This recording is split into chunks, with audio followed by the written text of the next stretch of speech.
The explosion rocked the 53rd floor of the Archer Industries tower, shattering windows and sending papers flying across the pristine marble floors. It wasn't a real explosion, of course, just the thunderous voice of Alexander Everett, the 35-year-old CEO whose net worth had just crossed the $12 billion mark that morning. Incompetence! Alexander slammed his palm on the glass conference table. The Palmer acquisition was supposed to be locked down 3 days ago. Instead, I wake up to headlines about them entertaining offers from Westlake. The 6 executives, seated around the table, seemed to shrink in their expensive chairs. None dared meet his piercing blue eyes that had graced magazine covers and haunted the dreams of competitors who'd found themselves on the wrong end of his business acumen. "Sir?" ventured Camilla Reyes, his chief financial officer. The Palmer family had concerns about potential layoffs after... Concerns? Alexander laughed bitterly. "I don't pay you for their concerns. I pay you for results." He straightened, his perfectly tailored Tom Ford suit. "Fix it by Monday or clear out your desks." With that, he strode out, the room exhaling collectively in his wake. His assistant, Marcus, fell into step beside him, tablet in hand. "Your 3 p.m. with the Tokyo investors is confirmed. The charity gala begins at 8, and your mother called again about Sunday dinner." Alexander scoffed. "Cancel Tokyo. Tell them. I'll do a video call tomorrow. The gala, unavoidable, I suppose. And tell my mother I'm in Singapore this weekend." "But you're not in Singapore this weekend," Marcus noted carefully. "Precisely," Alexander replied, stepping into his private elevator. "That'll be all." Alone in the elevator, Alexander's facade momentarily slipped. He rubbed his temples, feeling the familiar pressure headache building. At 35, he had everything. A corporate empire spanning 4 continents, a penthouse, overlooking Central Park, cars, jets, and a reputation as the business world's most eligible bachelor. What he didn't have was someone to share any of it with. Not that he needed anyone. Alexander Everett had built his empire precisely because he didn't rely on others. Their emotions, their unreliability, their inevitable betrayals. His father had taught him that lesson before abandoning the family when Alexander was 12, leaving his mother to raise him on a teacher's salary in a cramped apartment in Queens. The elevator doors opened to the rooftop helipad where his private helicopter waited. As he approached, his phone buzzed with a notification.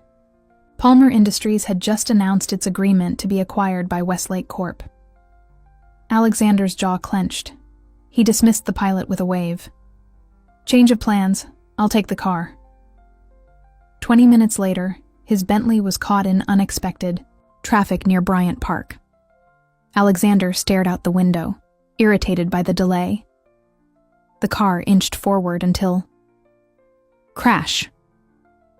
A bicycle messenger slammed into the side of his car, crumpling onto the pavement. Alexander's driver hit the brakes hard, throwing him forward against his seatbelt. "What the hell?" Alexander muttered, watching as a woman with wild auburn curls scrambled up from beside her damaged bike. Against his better judgment, he stepped out of the car. "Are you blind?" he snapped. "Do you have any idea what this car costs?" The woman looked up, her emerald eyes flashing with indignation. Her messenger bag had spilled open, dozens of intricate paper flowers scattering across the street. "I'm fine. Thanks for asking," she replied sarcastically, wincing as she examined a tear in her jeans and the bloody knee beneath it. For some inexplicable reason, Alexander felt off balance. She was nothing like the polished, calculated women who usually occupied his world. She was chaos in human form, freckles splashed across her nose, hair escaping its braid, and a stubborn set to her chin that suggested she wasn't intimidated by him in the slightest. "You hit my car," he stated flatly. "Your driver cut me off," she countered, gathering her paper creations. These were supposed to be delivered to the children's hospital in 20 minutes. They're for a birthday party for kids in the oncology ward. Something uncomfortable twisted in Alexander's chest. He knelt down, his $5,000 suit pants meeting dirty New York asphalt. and picked up one of the paper flowers. It was an origami lily, crafted with extraordinary precision. "You made these?" he asked, his tone softer. "No, the paper flower fairy left them on my doorstep," she quipped, then sighed. "Sorry, yes, I made them. I'm Zoe Winters. And you are?" Alexander blinked, genuinely surprised. This woman didn't recognize him. In New York, where his face regularly appeared on billboards and business publications, this felt refreshing. "Alex," he said simply, omitting his last name. "Let me help you get these to the hospital." Zoe looked skeptical. "I don't need charity from some guy in a fancy suit." "It's not charity," Alexander replied, surprised by his own insistence. "Consider it penance for my driver's mistake." For the first time, Zoe smiled. It transformed her face, creating dimples in her cheeks and lighting up her eyes. Something strange and long dormant stirred in Alexander's chest. "Fine," she conceded, "but I'm still making the delivery myself."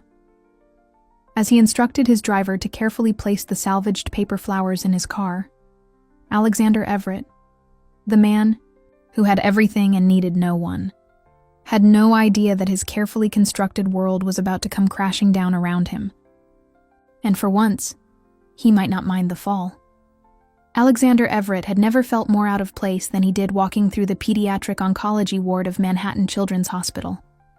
His Italian leather shoes clicked against the linoleum floors, drawing curious glances from nurses who clearly didn't expect to see a man in a three-piece suit carrying boxes of paper flowers. Zoe walked ahead, seemingly oblivious to his discomfort. She greeted hospital staff by name, high-fived a boy rolling past in a wheelchair, and navigated the sterile corridors with the ease of someone who belonged there. "You come here often?" Alexander asked, trying to sound casual. Zoe glanced back, a knowing smile playing on her lips. "Every week for the past 3 years. That was the worst pickup line I've ever heard, by the way." Alexander felt his cheeks warm, a sensation he hadn't experienced since his early 20s. It wasn't a pickup line. It was a legitimate question. "Sure it was," she teased, pushing through a set of double doors into a lounge area festooned with colorful balloons. A banner reading, "Happy Birthday, Emily," hung across one wall. A small group of children, some in wheelchairs, others trailing IV poles, looked up expectantly as they entered. Their faces lit up at the sight of Zoe. "Miss Zoe," a little girl with a pink headscarf exclaimed, "You came!" "Of course I came, Emily. I wouldn't miss your 9th birthday," Zoe replied, setting down her box. "And I brought the special flowers I promised."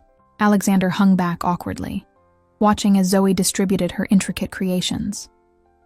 Each child received a personalized flower, some elaborate roses, others whimsical daisies with faces drawn on the petals. The birthday girl received a crown, made entirely of miniature paper lilies. "Who's that man?" Emily stage whispered, pointing at Alexander. Zoe glanced back. "That's Alex. He helped me bring the flowers. His car almost squashed me like a bug on the way here." The children giggled, and Alexander found himself the center of attention for reasons entirely unrelated to his net worth or corporate takeovers. "Can he make flowers too?" a boy with no hair and startlingly bright eyes asked. Before Alexander could demur, Zoe was beckoning him forward. "I don't know, Joey, can he?" Alexander shot her a panicked look. "I don't..." "Scared of a little paper?" Zoe challenged, her eyes twinkling. Something about her teasing tone awakened a long-dormant competitiveness in him. Alexander loosened his tie, rolled up his sleeves, and sat cross-legged on the floor, beside a little girl whose arm bore a rainbow of hospital bracelets. "Teach me," he said to Zoe. For the next hour, Alexander Everett, who regularly negotiated billion-dollar deals without breaking a sweat, struggled with origami paper under the critical guidance of children and one increasingly amused Zoe Winters. His first attempts were disasters, but by his 5th try, he'd created a passable tulip that delighted his small instructor. The party continued with cake, which Alexander declined, and a surprisingly competitive game of Uno, which Alexander played with unexpected intensity to the children's delight.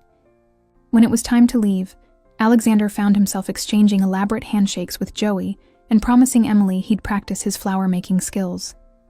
In the elevator heading down, Zoe studied him with newfound interest.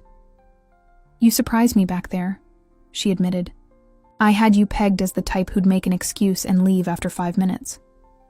Alexander straightened his rumpled sleeves. "I'm a man of my word. I said I'd help with the delivery." "The delivery ended when we reached the ward," Zoe pointed. "Out." "You stayed for 2 hours." Alexander had no ready explanation. The truth was, he'd lost track of time. Something that hadn't happened since, well, he couldn't remember when. His phone had buzzed incessantly in his pocket, but for once, he'd ignored it. Outside the hospital, twilight had fallen. The city lights sparkled like stars brought down to earth. "Your bike," Alexander remembered suddenly. "It's still at the accident site." Zoe shrugged. "I'll grab a taxi, then figure it out tomorrow." "Nonsense. My driver can take you wherever you need to go." Alexander pulled out his phone, then hesitated.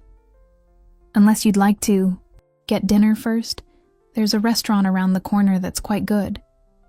The words had left his mouth before he could analyze them, a spontaneity that was entirely foreign to his carefully scheduled existence. Zoe raised an eyebrow. "Dinner? With a man whose last name I don't even know? Seems risky."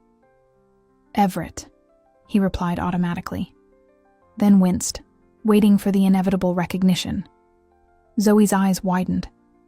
"Everett? As in Archer Industries Everett? The Shark of Wall Street Everett?" Alexander nodded stiffly, preparing for the shift. The way people's eyes changed when they realized his net worth, the calculated interest that replaced genuine interaction. Instead, Zoe burst out laughing. "What's funny?" he asked, defensive. "I'm just imagining what the business papers would say if they saw Alexander Everett losing at Uno to a 7-year-old and making paper flowers." Her laughter was infectious, and Alexander found his lips curving upward. "They'd say I've lost my edge." "Maybe," Zoe said, her laughter subsiding into a warm smile. "Or maybe they'd say you found something more important than an edge." Their eyes met, and for a moment, the busy New York street around them seemed to fade away. Then Zoe glanced at her watch and grimaced. "I can't do dinner. I have a client meeting in an hour across town." "A client?" "I'm a freelance artist," she explained. "The messenger gig is just part-time to pay the bills while I build my portfolio. Tonight's meeting is with a children's book publisher, my first big opportunity." Alexander felt an unexpected pang of disappointment. "Another time, perhaps." Zoe studied him for a moment. "You know what? Give me your phone." Bemused, he handed it over. She tapped on it briefly, then returned it. "There. Now you have my number. Use it if you ever want to learn how to make a proper origami lily." As his driver pulled up to the curb, Alexander found himself saying, "What about tomorrow? Breakfast?" Zoe stepped toward the car, then looked back over her shoulder. "Breakfast is for people who don't stay up all night drawing. Make it lunch. There's a hot dog stand in Central Park near the boathouse. 1 o'clock. It wasn't a question, and she didn't wait for his response before sliding into his car and closing the door. Through the window, she gave him a small wave as the Bentley pulled away. Alexander stood on the sidewalk, watching until the car disappeared into traffic. His phone buzzed again, Marcus, no doubt, with a list of crises requiring immediate attention. For the first time in years, Alexander felt the strangest urge to ignore it all. Instead of hailing another car, he began to walk, his mind filled with paper flowers and the sound of children's laughter, and a pair of challenging green eyes that saw him, really saw him, for the first time in as long as he could remember. "You did what?" Marcus stared at Alexander as if he'd announced plans to sell Archer Industries for a bag of magic beans. Alexander straightened his tie, pointedly ignoring his assistant's incredulous expression. I rescheduled the board meeting. It's not complicated. You've never rescheduled a board meeting, ever. Marcus followed him across the penthouse. The last time you had pneumonia, you conducted the quarterly review with a 102-degree fever and refused to reschedule. Alexander shrugged, sliding his wallet into his pocket. Things change. Things don't change. You don't change, Marcus insisted, then narrowed his eyes. This is about that woman from yesterday, isn't it? The one with the bicycle. Her name is Zoe, Alexander replied, surprised by the defensive edge in his voice. And I'm merely keeping a commitment. A commitment to eat hot dogs in the park? Marcus looked physically pained. Sir, you haven't eaten a hot dog since college. You have the private chef from Le Bernardin prepare your meals. Alexander checked his watch, an understated Patek Philippe that cost more than most cars. Jean-Michel prepares excellent meals. He does not, however, prepare hot dogs from a cart in Central Park, which I'm told is an essential New York experience. He strode toward the elevator, leaving Marcus sputtering behind him. What should I tell the board? His assistant called. After him. Tell them I'm conducting important market research, Alexander replied as the elevator doors closed on Marcus's bewildered face. 30 minutes later, Alexander stood by the hot dog cart near the Central Park boathouse, feeling conspicuously out of place in his tailored suit, despite having left his tie at home in a concession to casual attire. Around him, joggers, tourists, and New Yorkers on lunch breaks moved through their routines, no one giving him a second glance without the trappings of his usual power. He checked his watch again. 1:07 p.m. She was late. Perhaps she'd changed her mind. Perhaps the entire previous day had been an aberration in his otherwise meticulously controlled life, a momentary lapse in judgment brought on by the novelty of someone not immediately recognizing his name. Wondering if you got stood up? Alexander turned to find Zoe watching him with amusement. Today she wore paint-splattered jeans, a faded NYU sweatshirt, and red Converse sneakers. Her hair was piled atop her head in a messy bun secured with what appeared to be two colored pencils. She looked nothing like the women who usually occupied his social circle, with their designer dresses and calculated perfection. She looked real, and somehow, that made her more beautiful than anyone he'd met in years. I was just admiring the view, he lied smoothly. Uh-huh. You checked your watch 3 times in the minute I was watching you. Zoe grinned. Didn't think a billionaire would be afraid of getting stood up. I'm not afraid of anything, Alexander replied automatically. Zoe's expression softened. Everyone's afraid of something, Alex. The simple truth in her words caught him off guard. Before he could formulate a response, she was already at the hot dog cart, ordering with the vendor in rapid Spanish. 2 with everything, she announced, returning with loaded hot dogs. The proper New York experience. Alexander eyed the food skeptically. I'm not sure everything was necessary. Stop being such a snob and eat your hot dog, Zoe challenged. Or are you afraid of a little street food too? Their eyes met in silent challenge. Alexander took a deliberate bite, mustard catching at the corner of his mouth. The flavor explosion was unexpected. Savory, tangy, and utterly unlike the refined cuisine he was accustomed to. Well? Zoe prompted. It's not terrible, he admitted, which made her laugh. They walked through the park, a study in contrasts, the impeccably dressed businessman and the bohemian artist, discussing everything from art to architecture. Alexander was surprised by her knowledge of business ethics, while she seemed genuinely interested in his views on urban development. So, what exactly does Zoe Winters do when she's not crashing into luxury cars and making paper flowers? Alexander asked, as they settled on a bench overlooking the lake. Zoe's eyes lit up. I illustrate children's books, or at least I'm trying to. Last night's meeting went well. The publisher wants me to illustrate a series about a little girl who discovers magic in everyday objects. That explains the hospital visits, Alexander observed. Research? Not exactly. Zoe's expression grew more serious. My younger sister had leukemia when we were kids. She spent a lot of time in hospitals like that one. I used to make up stories and draw pictures to distract her during treatments. She paused. She's been in remission for 15 years now, but I never forgot how much those stories meant to her. Some escapes are more necessary than others. Alexander felt something shift inside him, like tectonic plates realigning. I'm sorry about your sister, and thank you for yesterday. It was enlightening. Enlightening? Zoe raised an eyebrow. That's a very Alexander Everett way of saying you had fun.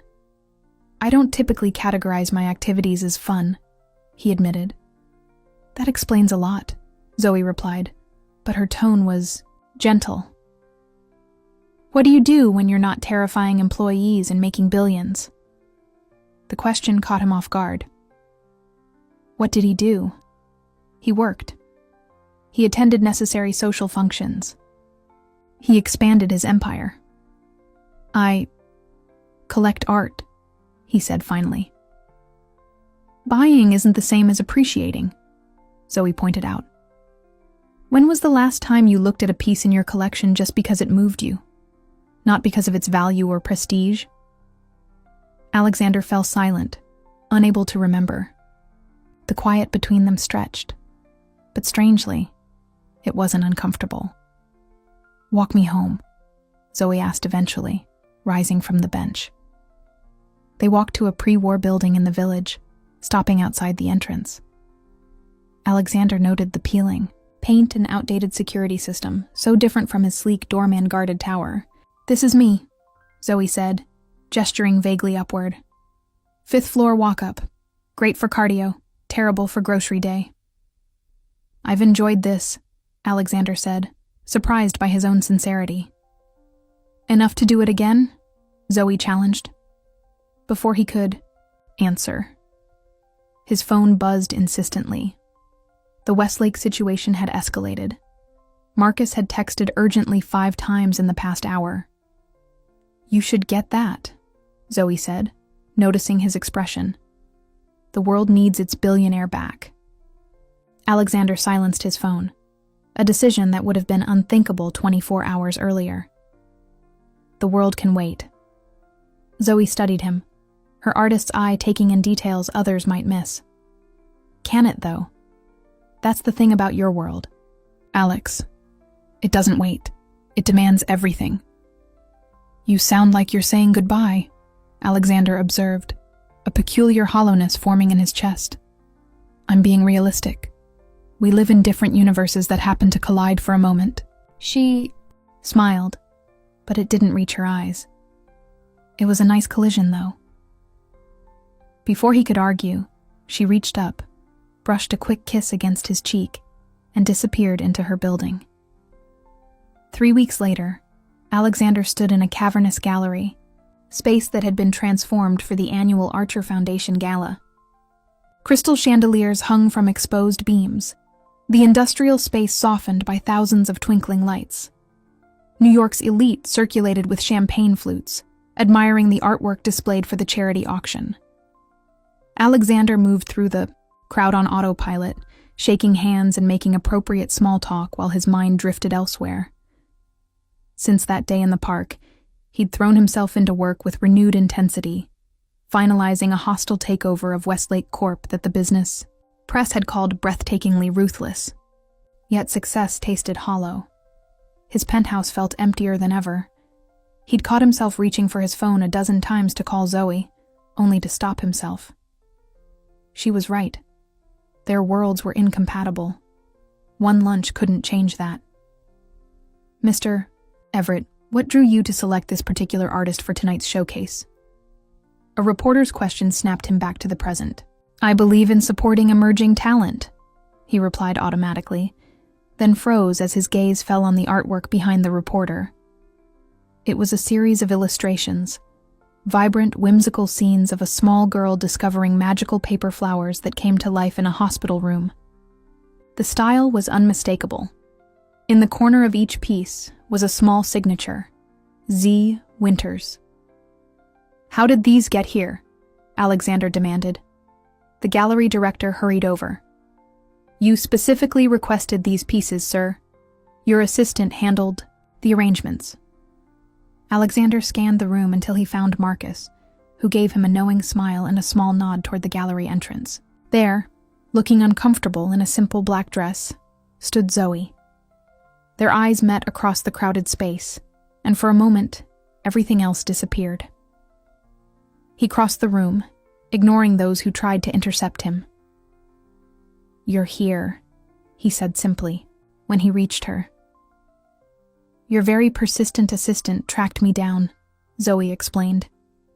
"He said the foundation wanted to feature emerging artists who work with children's causes." She bit her lip. "He didn't mention you'd be here."